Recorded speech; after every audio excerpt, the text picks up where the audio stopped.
This is today's the Hindu newspaper analysis session.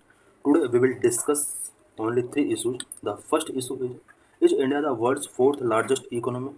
The second issue is related to GST, and the third issue is related to agri carbon market. So let's discuss all the issues in detail. India world's fourth largest economy. In this article we will discuss, is India really becoming a world's fourth largest economy? So let's discuss the issue in detail. Why news? Recently, Niti Aayog informed that India has surpassed Japan to become the world's fourth largest economy and poised to displace Germany in the next 2.5 to 3 years. Recently, NITI Aayog ने inform किया है कि India Japan को सरपास करके fourth largest economy बन चुका है और ऐसा एक्सपेक्ट किया जा रहा है कि आने वाले 2.5 टू 3 इयर्स के अंदर जर्मनी को भी सरपास कर जाएगा और थर्ड लार्जेस्ट इकोनॉमी बन सकता है. India's economic growth. India's nominal GDP has now reached $4.19 trillion, surpassing Japan's estimated $4.18 trillion. India का नॉमिनल जीडीपी जो कि अबाउट $4.19 ट्रिलियन तक पहुंच चुका है और जापान का जो इकोनॉमी है वो $4.18 ट्रिलियन का है और हम देख सकते हैं कि इंडिया और जापान की नॉमिनल जीडीपी में ओनली 1 पॉइंट का डिफरेंस है. Over the past decade, India has doubled its GDP from 2.1 trillion in 2015 to its current level. Last decade में इंडिया का जीडीपी जो इंक्रीज हुआ है वो डबल हुआ है. इट मीन्स 2015 में जहां इंडिया का जीडीपी $2.1 ट्रिलियन हुआ करता था, अब ये $4.19 ट्रिलियन तक पहुंच चुका है लास्ट 10 ईयर्स में. The IMF's World Economic Outlook report predicted that India aims to continue to be the fastest growing major economy with a projected growth rate of 6.2% in 2025 and 6.3% in 2026. IMF का world economic outlook report ये show करता है कि India एक fastest growing major economy है और 2025 के लिए इसने प्रोजेक्ट किया है कि इंडिया की जीडीपी 6.2% के रेट से इंक्रीज करेगी. वहीं 2026 में ये इकोनॉमी 6.3% के हिसाब से इंक्रीज होगी. हम देख सकते हैं कि कौन कौन सा कंट्रीज है जो जिनका जीडीपी सबसे ज़्यादा है. यूनाइटेड स्टेट्स का पूरे वर्ल्ड के अंदर जीडीपी सबसे ज़्यादा है, अबाउट $30.5 ट्रिलियन की इकोनॉमी है. चाइना 19.231 ट्रिलियन की इकोनॉमी है. जर्मनी जो कि अभी थर्ड नंबर पर है, इसकी इकोनॉमी अबाउट $4.7 ट्रिलियन का है. एंड इंडिया का जो फोर्थ नंबर पर है, $4.18 ट्रिलियन की इकोनॉमी है. जापान 4.18 जो कि अब फिफ्थ नंबर पर आ चुका है. UK 3.83, France, Italy, Canada, Brazil, इन सभी की इकोनॉमी यहाँ पर गिवन है. देख सकते हैं कि India, Brazil, Canada, Italy, France, UK, Japan, इन सभी कंट्रीज से इंडिया का इकोनॉमी काफ़ी ज़्यादा है. IMF projections about India will become the third largest economy. IMF का प्रोजेक्शन है कि इंडिया आने वाले कुछ ईयर्स में थर्ड लार्जेस्ट इकोनॉमी बन सकता है. The IMF project that India will become the third largest economy by 2028 with an expected GDP of $5.5 trillion by overtaking Germany. IMF ने प्रेडिक्ट किया है कि आने वाले 3 ईयर्स में एडमी 2028 तक इंडिया थर्ड लार्जेस्ट इकोनॉमी बन सकती है और उस टाइम पर इंडिया का जो जीडीपी होगा वो $5.5 ट्रिलियन हो सकता है और ये जर्मनी को यहाँ पर सरपास कर सकता है, बिकॉज जर्मनी करंट में वर्ल्ड की थर्ड लार्जेस्ट इकोनॉमी है. फर्स्ट हम देख सकते हैं यूके है, यूएस है, second China, third Germany and fourth India. Germany's projected GDP growth 0% 2025 and 0.9% 2026 due to ongoing global trade tensions.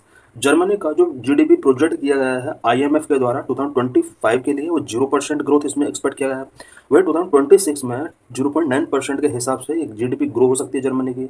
ऐसा इसलिए हो रहा है बिकॉज ग्लोबल ट्रेड टेंशंस की वजह से जर्मनी को बहुत सारी प्रॉब्लम्स यहाँ पर फेस करनी पड़ रही हैं. के determinants of India economic growth. India की इकोनॉमिक ग्रोथ जिस स्पीड से हो रही है इसके की डिटर्मिनेंट्स क्या क्या हो सकते हैं. Number 1, expanding domestic consumption. India का डोमेस्टिक कंजप्शन एक्सपेंड हो रहा है. Number 2, infrastructure development and digital transformation. Infrastructure development and digital transformation भी इसका एक रीजन हो सकता है. Manufacturing and service sector growth. India में मैन्युफैक्चरिंग एंड सर्विस सेक्टर ने काफ़ी ग्रोथ किया, ये भी एक रीजन हो सकता है इंडिया की जीडीपी का ग्रो होने का. Number 4, external and global realignment. Number 5, reform driven growth. India के अंदर रिफॉर्म ड्राइवन ग्रोथ हो रहा है. ये कुछ रीजन्स हैं जिनकी वजह से इंडिया फोर्थ लार्जेस्ट इकोनॉमी बन सका है. Number one, spending domestic consumption. India's economic growth is largely due to increased private consumption, particularly in rural areas. Because private consumption India का बहुत ज़्यादा इंक्रीज हुआ है, स्पेशली रूरल एरियाज में consumption increase होने की वजह से इकोनॉमिक ग्रोथ इंडिया का हुआ है. Also the urbanisation and life style shift have led to an increase in consumption led growth. India's urban population is expected to touch 600 million by 2030. India के अंदर urbanisation बहुत ही ज़्यादा स्पीड हो रहा है ना, लाइफ स्टाइल शिफ्ट लोगों का जिस तरह से हो रहा है, इसने कंजप्शन लीड ग्रोथ को इंक्रीज किया है. ऐसा एक्सपेक्ट किया जा रहा है कि 2030 तक इंडिया में 600 मिलियन पीपल जो होंगे वो अर्बन पॉपुलेशन का पार्ट होंगे. The demographic dividend is a unique feature. India median age is just 29 years, offering a productive workforce for the coming decades. India का मीडियन एज 29 ईयर है, जो कि बहुत ही इम्पोर्टेंट है. ये जो पॉपुलेशन है प्रोडक्टिव वर्कफोर्स होती है. Number two, infrastructure development and digital transformation. India has invested heavily in modernizing infrastructure, including energy, transportation, and digital connectivity. India ने इंफ्रास्ट्रक्चर को मॉडर्नाइज करने के लिए हैवी इन्वेस्टमेंट किए हैं, सच एज एनर्जी सेक्टर में बहुत ज़्यादा इन्वेस्टमेंट किए हैं, ट्रांसपोर्टेशन सेक्टर में इन्वेस्टमेंट काफ़ी इंक्रीज हुआ है, एंड डिजिटल कनेक्टिविटी पर भी इंडिया का फोकस रहा है. For example, India digital public infrastructure, emergence of India as a global startup hub, and boost in the IT sector, enhancing innovative driven growth. India में innovative driven growth हुआ है. इसके various reasons हैं, such as digital public infrastructure पर India ने focus किया है, and emergence of India as a global startup hub. Global startup hub के तौर पर इंडिया का इमरजेंस हुआ है. IT सेक्टर को बूस्ट किया गया है इंडिया के अंदर. ये सभी रीजन्स हैं जिन्होंने इंडिया के अंदर इनोवेटिव ड्राइवन ग्रोथ पर फोकस किया है. Number 3, manufacturing and services sector growth. India manufacturing sector has seen significant growth due to initiatives like production linked incentives PLI and make in India scheme. India के अंदर manufacturing sector के अंदर significant growth देखे गए हैं, और इस growth का जो मेन रीजन है वो इंडिया के द्वारा टेकिंग किए गए कुछ important initiative such as production linked incentive PLI and make in India schemes रहे हैं. Additionally, the services sector, particularly IT and financial services, continues to be a major contributor to the GDP. India के GDP में जो major contribution रहा है वो IT and financial services sector का भी एक बहुत बड़ा रोल रहा है. Number 4, external and global realignment. Strategic initiatives like supply chain resilient initiative SCRI and China+1 are leading to increase FDI inflow into India. India के अंदर लास्ट कुछ ईयर्स में FDI इनफ्लो बहुत ज़्यादा इंक्रीज हुआ है. इसके लिए supply chain resilience initiatives government के द्वारा टेकिंग किए गए, एंड China+1 ये कुछ स्ट्रेटेजीज रही हैं जिसकी वजह से इंडिया के अंदर FDI इनफ्लो बहुत ज़्यादा इंक्रीज हुआ है. Global firms are diversifying their manufacturing bases, turning to India as an alternative to China amid geopolitical tensions. Global firm India के अंदर अपना मैन्युफैक्चरिंग को डाइवर्सिफाई कर रहे हैं, और ऐसा इसलिए हो रहा है बिकॉज चाइना से कुछ इंडस्ट्री फैक्ट्री अब मूविंग करके इंडिया की तरफ कमिंग हो रही हैं, और बिकॉज चाइना के साथ ज़्यादातर कंट्रीज का जियो पोलिटिकल टेंशंस देखे जा सकते हैं. यही वजह है कि ये फर्म्स इंडिया में इस्टेब्लिश होना चाह रहे हैं. For example, Apple has investors in India for manufacturing units. Number 5, reform driven growth. Introduction of GST has created a unified domestic market. Insolvency and bankruptcy code (IBC) has improved the ease of doing business. Corporate tax cuts and initiatives like PM Gati Shakti, National Infrastructure Pipeline, and Atmanirbhar Bharat are boosting capital formation. India के अंदर कुछ reform driven growth इसलिए show हो रहे हैं क्योंकि India ने कुछ रिफॉर्म्स किए हैं, सच एज GST का इंट्रोडक्शन इंडिया के अंदर हुआ. इसके इंट्रोडक्शन की वजह से यूनिफाइड डोमेस्टिक मार्केट क्रिएट हुआ. Insolvency and bankruptcy code India के अंदर इम्प्लीमेंट किया गया. इसकी वजह से ईज ऑफ डूइंग बिजनेस काफ़ी इंप्रूव हुआ. कॉर्पोरेट टैक्स में कट किए गए, एंड कुछ other initiative such as PM Gati शक्ति, नेशनल इंफ्रास्ट्रक्चर पाइपलाइन, एंड आत्मनिर्भर भारत, ये सभी इनिशिएटिव्स हैं जो कि कैपिटल फॉर्मेशन को काफ़ी हद तक बूस्ट कर रहे हैं. Challenges and concern before Indian economic growth. Indian economic growth के बिफोर क्या क्या चैलेंजेज हैं, क्या क्या कंसर्न है. Number 1, global geopolitical uncertainty. Number 2, inflation and price volatility. Number 3, employment and workforce challenges. Number 4, trade deficit and export challenges. Number 5, infrastructure and investment needs. Number 1, global geopolitical uncertainty. India's economy is deeply connected to global trade and geopolitical tensions, including conflicts, trade restrictions, and supply chain disruptions, which pose a risk to its growth. India की economy global trade and geopolitical tensions के साथ deeply connected है. It means global trade और geopolitical tensions अगर पूरे world के अंदर create होते हैं तो इससे इंडिया का इकोनॉमी अफेक्ट होता है. कुछ कॉन्फ्लिक्ट या ट्रेड रेस्ट्रिक्शंस, अगर अदर कंट्रीज के अंदर इस तरह के इश्यूज रेज होते हैं या सप्लाई चेन डिसरप्ट होता है, तो इससे इंडिया की इकोनॉमी पर काफ़ी हद तक इम्पैक्ट पड़ सकता है। The economic survey 2025 highlights that ongoing conflicts and trade policy risk could create vulnerabilities for India's economic stability. Number 2, inflation and price volatility. The rising cost of essential commodities, including fuel and food, continues to be a corner concern for policymakers. Because essential commodities का जो cost है वो rise हो रहा है, and fuel and food का price भी rise हो रहा है। ये पॉलिसी मेकर्स के लिए एक कंसर्न हो सकता है, और पूरे इंडिया के लिए ये कंसर्न है, बिकॉज यहाँ पर कमोडिटीज़ का जो कॉस्ट है वो काफ़ी हाई हो रहा है। Number 3, employment and workforce challenges. India workforce faces disruption due to AI and automation. India के वर्कफोर्स को ऑटोमेशन और एआई की वजह से कुछ डिसरप्शन फेस करने पड़ रहे हैं। The need for reskilling and upskilling is critical to ensure that workers remain competitive in a rapidly evolving job market. Rapidly evolving job market में वर्कर्स को री स्किलिंग करना एंड अप स्किलिंग करने की बहुत need है, so that इन workers को कॉम्पिटिटिव बनाया जा सके। Number 4, trade deficit and export challenges. Current account deficit of India has been reduced to 1% of GDP, but weak global demand has impacted export. India में करंट अकाउंट डेफिसिट जीडीपी का 1% से भी कम तक ये आ चुका है, बट इंडिया में अभी जो लो एक्सपोर्ट है, ये एक कंसर्निंग सब्जेक्ट है, बिकॉज ग्लोबल डिमांड इंडिया के गुड्स एंड सर्विसेज का काफ़ी वीक है। Indian government is focusing on diversifying trade partnership to mitigate risk associated with declining export. Because India के बिफोर एक सबसे बड़ा जो कंसर्निंग सब्जेक्ट है वो डिक्लाइनिंग एक्सपोर्ट है। इसके जो भी कंसिक्वेंसेस रिस्क हो सकते हैं उसको मिटिगेट करने के लिए इंडिया अपने ट्रेड पार्टनरशिप को डाइवर्सिफाई कर रहा है। Number 5, infrastructure and investment needs. India's capex means capital expenditure to GDP ratio has surged to 3.3%, reflecting a strong investment in infrastructure. India capex GDP के कंपेयर में 3.3% तक सर्ज हुआ है। ये कहीं ना कहीं शो कर रहा है कि इंफ्रास्ट्रक्चर इन्वेस्टमेंट काफ़ी स्ट्रॉन्ग हुआ है। However sustained investment is required to modernise energy, transportation and digital connectivity. Energy sector, transportation and digital connectivity को बूस्ट करने के लिए हमें यहाँ पर सस्टेन्ड इन्वेस्टमेंट की नीड होगी। Difference between real GDP and nominal GDP. Real GDP and nominal GDP के बीच में क्या डिफरेंस है? Real GDP it measures the total value of goods and services produced in an economy adjusted for inflation.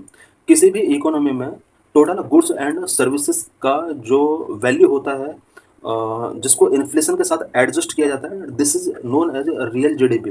It reflects the actual growth in production by using constant prices from a base year. Real GDP को जो major किया जाता है उसके लिए एक base year होता है, और उस बेस ईयर के बेस पर एक्चुअल ग्रोथ यहाँ पर मेजर किया जाता है। रियल जीडीपी को हम एक्चुअल जीडीपी भी बोल सकते हैं। Number 2, nominal GDP it measures the total value of goods and services produced at current market price without adjusting for inflation. Current market price के बेस पर गुड्स एंड सर्विसेज का जो वैल्यू मेजर किया जाता है without adjusting for inflation. Inflation को यहाँ पर एडजस्ट नहीं किया जाता है। This is known as nominal GDP. It means that if prices rise due to inflation, nominal GDP में higher even if actual production remains unchanged. Inflation की वजह से नॉमिनल जीडीपी जो होती है वो हाई हो सकती है, जबकि एक्चुअल प्रोडक्शन अनचेंज इसमें हो सकता है। This is PYQ related to this article. Which of the following can aid in furthering the government objective of inclusive growth? 2011 में क्वेश्चन पूछा गया था कि इंक्लूसिव ग्रोथ के लिए इनमें से जो ऑप्शंस गिवन है गवर्नमेंट को ऑब्जेक्टिव को अचीव करने में कौन कौन एक इंपॉर्टेंट रोल प्ले कर सकता है? Option number 1, promoting self help group. Option number 2, promoting micro small and medium enterprises. Number 3, implementing the right to education act. Select the correct answer using the codes given below. 1, 2, 3 यहाँ पर सारे ही option सही हैं, इसलिए answer is D. What is GST? GST means goods and service tax. What are various provisions of GST? In this article, we will discuss all the provisions of GST. Why news? Gross GST collections rose 16.4% in May to over rupees 2.01 lakh crore from rupees 1.73 lakh crore in the year ago period. GST का जो collection है वो मई month में 2.1 लाख तक increase हुआ है। It means last year same month में जो कलेक्शन था वो 1.73 लाख करोड़ का कलेक्शन था, जिसमें इस ईयर 16.4% का इंक्रीज हुआ है। मैप में हम देख सकते हैं कि किस तरह से जीएसटी कलेक्शन इंक्रीज हुआ है। Goods and service tax, GST क्या है, इससे रिलेटेड जो इंपॉर्टेंट पॉइंट्स हम यहाँ पर डिस्कस करेंगे। GST is an indirect tax introduced in India on July 1, 2017, which subsumed multiple indirect taxes levied by the state and central government such as VAT, excise duty and service tax. GST एक indirect tax system है जो कि जुलाई 1, 2017 को introduce किया गया था India के अंदर। इसके अंदर मल्टीपल इनडायरेक्ट टैक्स को सब्ज्यूम किया गया था जो कि स्टेट और सेंट्रल गवर्नमेंट के द्वारा लेवी किए जाते थे, such as VAT, excise duty and service tax. इन सभी को सब्ज्यूम करके जीएसटी यहाँ पर स्टेब्लिश किया गया। GST is a value added tax that is levied on the supply of goods and services from manufacturer to the consumer. GST एक value added tax है जो कि गुड्स एंड सर्विसेज के सप्लाई पर लेवी किया जाता है। It means goods and services जो मैन्युफैक्चरर से कंज्यूमर तक रीच करते हैं, इसके सप्लाई प्रोसेस के लिए यहाँ पर जीएसटी लेवी किया जाता है। It is design to create a common national market in India by eliminating barriers to inter state trade. Inter state trade से रिलेटेड बहुत सारे पहले बैरियर्स हुआ करते थे, उस बैरियर्स को एलिमिनेट करने के लिए इंडिया के अंदर एक कॉमन नेशनल मार्केट क्रिएट किया गया। Main features of GST, GST के मेन फीचर्स क्या क्या हैं? Applicable on supply side, GST is applicable on supply of goods and services, but in old concept tax applicable on the manufacture of goods or on sale of goods or on provision of services. GST जो applicable होता है only supply side पर applicable होता है, जबकि old system में जो tax applicable हुआ करता था वो गुड्स के मैन्युफैक्चर के प्रोसेस के ड्यूरिंग यहाँ पर अप्लाई किया जाता था, गुड्स के सेल के ड्यूरिंग एंड सर्विसेज के प्रोविजन के बेस पर यहाँ पर पहले टैक्स अप्लाई किया जाता था। बट अब जो जीएसटी है ओनली सप्लाई साइड पर एप्लीकेबल है। Destination based taxation, GST is based on the principle of destination based consumption taxation as against the old principle of origin based taxation. Old principle जो था tax का वो origin based taxation था, जबकि जो GST है वो डेस्टिनेशन बेस्ड कंजप्शन टैक्सेशन है। Dual GST, it is a dual GST with the state and central simultaneously levying tax on a common base. GST एक ड्यूअल जीएसटी सिस्टम है, specially state and centre simultaneously तरीके से tax levy करते हैं। GST to be levied by centre is calculated central GST and that is to be levied by state is called state GST. Central government के द्वारा जो भी GST levy किया जाता है वो सेंट्रल जीएसटी होता है, एंड स्टेट गवर्नमेंट के द्वारा जो लेवी किया जाता है वो स्टेट जीएसटी के रूप में उसको जाना जाता है। Import of goods and services would be treated as inter-state supplies and will be known as integrated goods and service tax in addition to the applicable custom duties. Inter-state supply अगर goods and services का किया जाता है, इसको integrated goods and service tax, इस पर जो tax लगेगा वो आईजीएसटी के रूप में जाना जाएगा। GST rates to be mutually decided, GST rate जो डिसाइड किए जाते हैं वो म्यूचुअली तरीके से डिसाइड किए जाते हैं।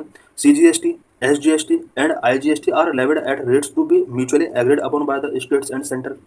The rates are fixed on recommendation of the GST council, जो भी रेट फिक्स किए जाते हैं वो जीएसटी काउंसिल के रिकमेंडेशन के बेस पर फिक्स किए जाते हैं। Multiple rates, initially GST was levied at 4 rates, 5%, 12%, 18% and 28%. The schedule or list of items that would fall under these multiple slabs are prepared by the GST Council. Initially GST के अंदर 4 rates fix किए गए थे, 5%, 12%, 18% and 28%। किस item को किस GST slab के अंदर रखा जाना है, इसके लिए मल्टीपल स्लैब्स जीएसटी काउंसिल के द्वारा प्रिपेयर किए जाते हैं। Legislative basis of GST, GST का लेजिस्लेटिव बेसिस क्या है? इन India GST bill was first introduced in 2014 through constitution 122 amendment bill. First time India के अंदर 2014 में जीएसटी बिल इंट्रोड्यूस किया गया और इसके लिए कॉन्स्टिट्यूशन के अंदर 122 अमेंडमेंट बिल इनिशिएट किया गया और कॉन्स्टिट्यूशन के अंदर अमेंडमेंट किया जाता है। GST got an approval in 2016 and was renumbered in the statute by Rajya Sabha as the Constitution 101st Amendment Act 2016। 2016 में जीएसटी को अप्रूवल गिवन किया जाता है राज्यसभा के द्वारा, इसको पास किया जाता है राज्यसभा में। इसके लिए 101st अमेंडमेंट एक्ट पास कराया जाता है। Its provisions central GST cover excise duty, service tax, etc. State GST cover VAT, luxury tax, etc. Integrated GST cover inter-state trade. Central GST, state GST and integrated GST के अंदर कौन कौन से tax include होंगे उससे related ये कुछ points given है। सेंट्रल जीएसटी के अंदर excise duty, service tax include किया गया है। स्टेट जीएसटी के अंदर वैट, लग्जरी टैक्स इंक्लूड किया गया है। इंटीग्रेटेड जीएसटी के अंदर इंटर स्टेट ट्रेड कवर किया गया है। IGST is not a tax but a system to coordinate state and union taxes. IGST को टैक्स नहीं है, ये एक स्टेट और यूनियन टैक्स को कोऑर्डिनेट करने के लिए एक सिस्टम है। आर्टिकल 246A स्टेट है power to tax goods and services. Goods and services पर टैक्स इम्पोज करने की पावर स्टेट को गिवन की गई है आर्टिकल 246A के अंडर। GST council article 279A to administer and govern GST, GST council is found by the president. Article 279A के अंदर जीएसटी को एडमिनिस्टर एंड गवर्न किया जाता है और इसके लिए प्रेसिडेंट के द्वारा एक जीएसटी काउंसिल फॉर्म की जाती है। Chairman union finance minister of India इसका चेयरमैन होगा। मेंबर्स कौन कौन होंगे इसके? Ministers nominated by the state government, state government के द्वारा जो भी मिनिस्टर्स नॉमिनेट किए जाते हैं वो जीएसटी काउंसिल के मेंबर होंगे। The council is divided in such a way that the centre will have 1/3 यानी 33% voting power and the state have the 2/3 यानी 66% वोटिंग पावर। काउंसिल इस तरह से डिवाइड की गई है कि यहाँ पर voting power 33% voting power state को मिला हुआ है, सॉरी सेंट्रल को मिला हुआ है, वहीं 66% वोटिंग पावर स्टेट्स को मिला हुआ है। यही वजह है कि जीएसटी काउंसिल से रिलेटेड जो मोर पावर गिवन की गई है वो स्टेट्स को गिवन की गई है। The decisions are taken by 3/4 majority. It means 3/4 majority का मीनिंग है कि यहाँ पर 75% मेजोरिटी के बेस पर ही डिसीजन टेकिंग किए जाते हैं। इट मीन्स जीएसटी काउंसिल के द्वारा जो भी डिसीजंस लिए जा रहे हैं वो कहीं ना कहीं स्टेट गवर्नमेंट का मेजर रिप्रेजेंटेशन शो करता है कि अचीवमेंट्स ऑफ जीएसटी, जीएसटी के क्या क्या अचीवमेंट्स रहे हैं। Rising number of GST tax payer, tax payer का जो नंबर है वो काफ़ी इंक्रीज हुआ है। Grow from 1.05 crore April 2018 to 1.46 crore in April 2024। GST tax payers 2018 में जहां 1.05 करोड़ हुआ करते थे वहीं अप्रैल 2024 में 1.46 करोड़ जीएसटी पेयर्स हो चुके हैं। Eliminated the cascading effect of taxes, GST reduce compliance burden for small tax payers. Small tax payer के ऊपर जो बर्डन कंप्लायंस थे उसको रिड्यूस किया गया है। Increase inter state and inter state transactions by electronic way, e bill के through inter state and inter state transaction को इंक्रीज किया गया है। Key challenges, concern and potential solutions, GST के बिफोर क्या क्या की चैलेंजेस हैं, क्या क्या की कंसर्न है और उनका क्या क्या पोटेंशियल सॉल्यूशंस हो सकते हैं। चैलेंजेस कंसर्न क्या क्या है? Multiple tax slab and various products are still outside purview of GST. GST के अंदर मल्टीपल टैक्स स्लैब्स प्रोविजन किए गए हैं और वेरियस प्रोडक्ट्स ऐसे हैं जिनको जीएसटी परव्यू से आउटसाइड रखा गया है, सच एज लिक्वर को जीएसटी से आउट रखा गया है। Taxation power of states has reduce, state की जो टैक्सेशन पावर है वो रिड्यूस हो चुकी है। Shortfall in revenue collection of states is not compensated timely, states का जो रेवेन्यू कलेक्शन में शॉर्टफॉल हुआ है उसको टाइमली कंपेंसेट नहीं किया जा रहा है। पोटेंशियल सॉल्यूशंस क्या क्या हो सकते हैं? Need to rationalise tax structure, reducing the number of tax slab, tax structure को रैशनलाइज करने की जरूरत है। एंड जो टैक्स स्लैब्स का जो मल्टीपल नंबर्स हैं उसको रिड्यूस करने की नीड है। Revenue loss of state should be compensated on time, state को जीएसटी की वजह से जो रेवेन्यू लॉस हुआ है उसको टाइमली कंपेंसेट किया जाना चाहिए। Early operationalising all the benches of the GST appellate tribunal, GST appellate tribunal की जो ऑल बेंचेज हैं उसको अर्ली ऑपरेशनलाइज किया जाना चाहिए। This is PYQ related to this article. Consider the following items. 2018 में क्वेश्चन पूछा गया था। Central cereal grains hulled, chicken eggs cooked, fish processed and canned, newspapers containing advertising material, which of the above items is are exempted under GST goods and service tax. इनमें से कौन कौन से items हैं जिनको जीएसटी से exempt किया गया है? Answer is 1, 2 and 4। It means यहाँ पर सीरियल ग्रेन्स को जीएसटी से आउट रखा गया है। चिकन एग्स कुक्ड जीएसटी से आउट रखा गया है। फोर्थ, न्यूज़पेपर्स को जीएसटी से आउट रखा गया है। Containing advertising material, only fish processed and canned, इन्हें यहाँ पर जीएसटी के अंडर रखा गया है। This is second PYQ। What are the most likely advantages of implementing goods and service tax? GST को इम्प्लीमेंट करने के सबसे बड़े क्या क्या एडवांटेजेस हमें मिले हैं? 2017 में क्वेश्चन पूछा गया था। Option number 1, it will replace multiple tax collected by the multiple authorities and will thus create a single market in India. GST multiple tax को रिप्लेस करेगा और सिंगल मार्केट इंडिया के अंदर क्रिएट करेगा। ये ऑप्शन सही है। Option number 2, it will drastically reduce the current account deficit of India and will enable it to increase its foreign exchange reserves. Option is wrong, it will enormously increase the growth and size of economy of India and will enable it to overtake China in the near future. This option is also wrong. Select the correct answer using the code given below. Answer 1 is correct, यानी option A is. Carbon market in agriculture sector, agriculture sector में carbon market का status क्या है, इससे related कुछ important points हम discuss करेंगे। Article is important for GS paper 3। What is issue? Carbon markets hold the potential to transform Indian agriculture, turning sustainable farming practices into a lucrative opportunity for farmers while combating climate change. Carbon markets Indian agriculture sector को transform करने के potential रखते हैं और इसके through farming practices को sustainable किया जा सकता है। क्लाइमेट चेंज से कॉम्बैट करने में भी इससे हेल्प मिल सकती है। In this carbon pricing is a critical tool for mitigating carbon climate change. Climate change से मिटिगेट करने के लिए कार्बन प्राइस का फिक्स करना बहुत ही इंपॉर्टेंट है। Types of carbon market, compliance and voluntary carbon markets. Carbon market के mainly 2 type होते हैं, compliance carbon market, voluntary carbon market. Number 1, compliance carbon market regulated by government or international bodies such as the UN impose emissions cap on the companies। Compliance carbon markets जो होते हैं वो government और international bodies के द्वारा regulate किए जाते हैं, सच एज यूएन के द्वारा कंपनीज के ऊपर एमिशंस कैप इम्पोज किए गए हैं। Businesses exceeding these caps must either purchase carbon credits from projects that mitigate greenhouse gas emissions such as agroforestry or sustainable agriculture project or pay carbon tax for their extra emissions। कुछ industry या फिर firm या फिर businesses जिनका carbon capping, जिनका carbon emission यानी green house gases का emission capping से आउट हो चुका है, इन इंडस्ट्रीज फैक्ट्रीज या कंपनीज को कार्बन क्रेडिट्स परचेज करने होते हैं और ये जो परचेज करने होते हैं ये उन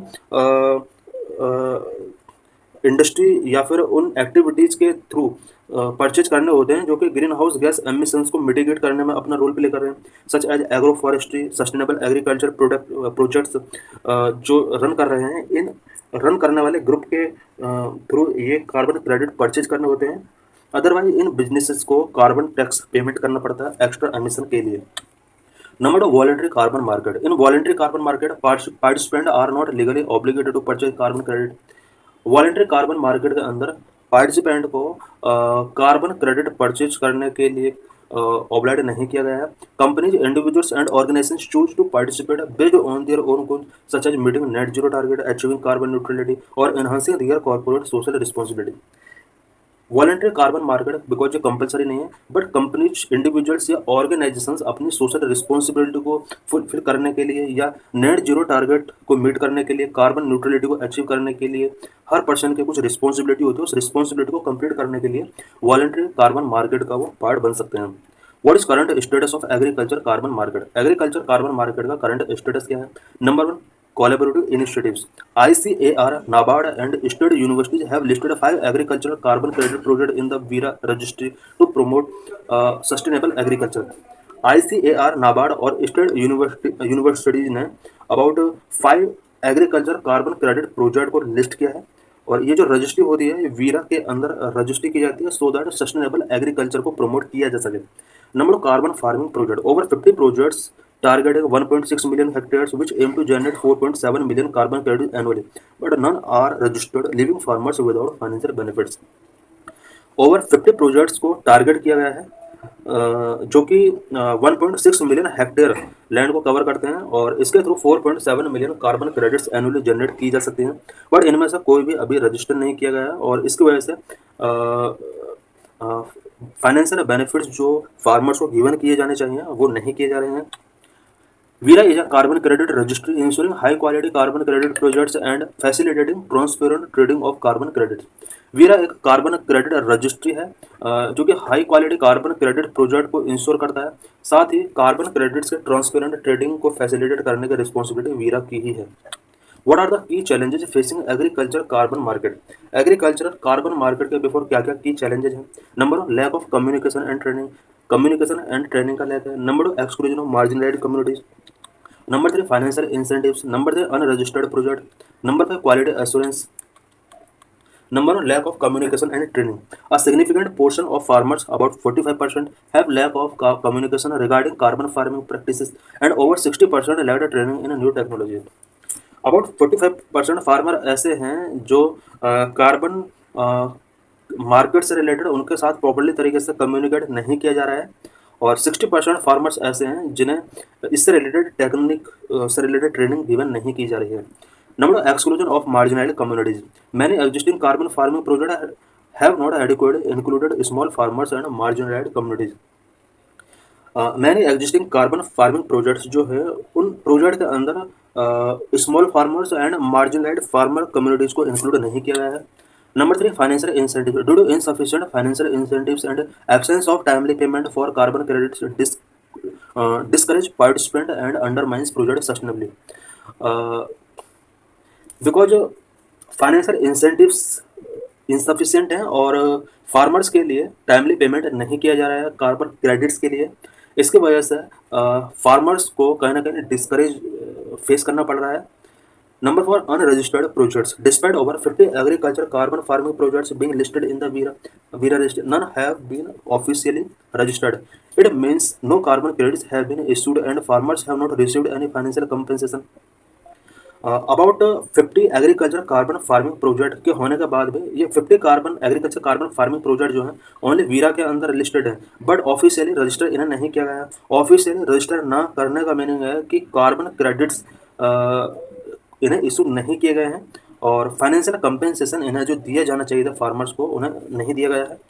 number 5, quality assurance. Ensuring that carbon credits project deliver reliable environmental benefit is crucial. Carbon credit projects जितने भी डिलीवर किए जा रहे हैं रिलायबल एनवायरमेंटल बेनिफिट इसके मिलने चाहिए. If these projects fail to produce credible carbon credits, it may lead to loss of confidence among buyers, which would ultimately deprive farmers of income and discourage sustainable practices. अगर carbon market fail होते हैं तो इसके through reliable carbon credits अगर produce नहीं किए जाते हैं तो बायर्स के अंदर एक लॉस ऑफ कॉन्फिडेंस पैदा हो सकता है और अल्टीमेटली फार्मर्स की जो इनकम है वो लो हो सकती है. How can farmers be incentivise to participate in carbon market. Carbon market में पार्टिसिपेट करने के लिए फार्मर्स को किस तरह से इंसेंटिवाइज किया जा सकता है. Number 1, higher prices of carbon project. Carbon project का हायर प्राइस गिवन करके हम उन्हें इंसेंटिवाइज कर सकते हैं. Number 2, effective communication and training programme. Farmers के लिए इफेक्टिव कम्युनिकेशन इनके साथ करना होगा और ट्रेनिंग प्रोग्राम हमें लॉन्च करने होंगे. नंबर 3, गारंटेड टाइमली पेमेंट का टाइमली होना जरूरी है. Number 4, collaboration with research institutions के साथ कोलैबोरेशन करना होगा. Building small farmers into cooperative. Small farmers को कोऑपरेटिव्स के साथ बॉन्डिंग करना होगा. Number 1, higher prices for carbon project. Offering high prices for carbon credits to include smallholders and marginal communities can encourage broader participation and ensure equitable benefits. Small holders और marginalise communities को हमें high price given करना होगा carbon credits के लिए. इसके through participant को encourage किया जा सकता है और इक्विटेबल बेनिफिट्स उन्हें इंश्योर किए जा सकते हैं. Number 2, effective communication and training program. Establishing robust communication channels and to providing regular training on sustainable agriculture practices will empower farmers to adopt new technologies. Robust communicable channels को अगर establish किया जाता है and regular training farmers को अगर provide किया जाता है इसके थ्रू न्यू टेक्नोलॉजीज फार्मर्स को गिवन करके उन्हें एम्पावर किया जा सकता है. Number 3, guaranteed timely payment. Create a system that ensure farmers receive prompt payment for their carbon credits will enhance trust in the market. Farmers को अगर प्रॉम्प्टली पेमेंट गिवन किए जाएंगे इसके लिए हमें एक सिस्टम इंश्योर करना होगा और इसके थ्रू कार्बन मार्केट में फार्मर्स के ट्रस्ट को इन्हांस किया जा सकता है. Number 1, collaborative with research institutions. Partnering with national and international research organisations can help identify suitable regions for carbon farming. अगर हम national and international research organisation के साथ कोलैबोरेशन करते हैं तो इसके थ्रू कार्बन फार्मिंग के लिए सूटेबल रीजन्स को आइडेंटिफाई किया जा सकता है. Number 5, bundling small farmers into cooperatives. Trading farmer producer organizations can facilitate easier access to carbon market for small holder farmers. Small holder farmers का कार्बन मार्केट तक access easy होना चाहिए और इसके लिए गवर्नमेंट को कुछ इनिशिएटिव टेकिंग करने होंगे. This is PYQ related to this article. Question number 1. Which one of the following statement best the term social cost of carbon? 2020 में एक क्वेश्चन पूछा गया था, सोशल कॉस्ट ऑफ कार्बन से रिलेटेड कौन सा स्टेटमेंट सही है? It is a measure in monetary value of the a part long term damage done by a ton of CO2 emissions in a given year. Carbon cost of social cost of carbon को monetary value में measure किया जाता है, but ये है क्या? किसी 1 year में 1 टन ऑफ CO2 एमिशंस के जो लॉन्ग टर्म डैमेज होंगे, this is known as social cost of carbon. So option A is correct, B C D correct नहीं है। Question number 2, regarding carbon credits which one of the following statement is not correct? Carbon credit से related कौन सा statement correct नहीं है? It means 3 statement इसमें correct है। 2011 में क्वेश्चन पूछा गया था। Option number A, the carbon credit system was ratified in conjunction with the Kyoto protocol. Option A is correct. B, carbon credits are awarded to countries और groups that have reduced green house gas below their emission quota. This statement is also correct. Option C, the goal of the carbon credit system is to limit the increase of carbon dioxide emission. Carbon credit system का जो गोल है वो CO2 emissions को जो increase हो रहा है उसको लिमिट करना। Option C is also correct. D, carbon credits are traded at a price fixed from time to time by the UNEP United Nations Environment Programme. क्या कार्बन क्रेडिट के जो प्राइस हैं वो यूनाइटेड नेशंस एनवायरनमेंट प्रोग्राम के द्वारा fix किए जाते हैं? Option D is wrong. This is mains related question. तो थैंक्स फॉर वॉचिंग।